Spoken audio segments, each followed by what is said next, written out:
বহুল আলোচিত তত্ত্বাবধায়ক সরকার ব্যবস্থা বিলোপ সহ বেশ কিছু বিষয় আনা সংবিধানের পঞ্চদশ সংশোধনী আইন ও আইনের কয়েকটি ধারার বৈধতা নিয়ে পৃথক রিটের ওপর 17 ডিসেম্বর রায় দেবেন হাইকোর্ট। বিচারপতি ফারাহ মাহবুব ও বিচারপতি দেবাশিস রায়চৌধুরীর সমন্বয়ে গঠিত হাইকোর্ট বেঞ্চ আজ রায়ের এই দিন ধার্য করেন। পৃথক রিটের পরিপ্রেক্ষিতে দেয়া রুলের ওপর গতকাল বুধবার দ্বাদশ দিনে শুনানি শেষ হয়। এর আগে আওয়ামী লীগ সরকারের আমলে আনা পঞ্চদশ সংশোধনী আইন চ্যালেঞ্জ করে গত 18 আগস্ট সুশাসনের জন্য নাগরিক সুজনের সম্পাদক বদিউল আলম মজুমদার সহ 5 বিশিষ্ট ব্যক্তি রিট করেন। আইনজীবীরা বলেন, এই রায়ের মাধ্যমে বাংলাদেশের গণতন্ত্র পুনঃপ্রতিষ্ঠিত হবে।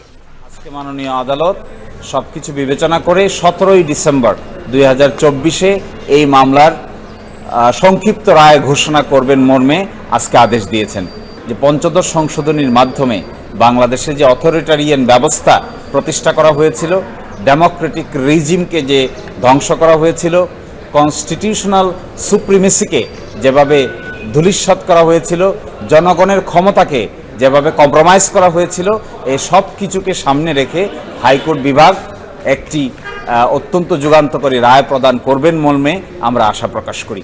এবং এই রায়ের মাধ্যমে বাংলাদেশে democracy, competitive democracy, liberal democracy এবং গণতান্ত্রিক শিষ্টাচার প্রতিষ্ঠিত হবে। কম্পিটিশনের মাধ্যমে দেশের রাষ্ট্র ব্যবস্থা, সরকার ব্যবস্থা পরিবর্তনের পথ সুগম হবে এবং কেয়ারটেকার গভর্নমেন্টের যে বিধান বাতিল করে দেওয়া হয়েছিল, কেয়ারটেকার গভর্নমেন্টের বিধানও পুনরায় আসবে, এটাই আমরা প্রত্যাশা করি।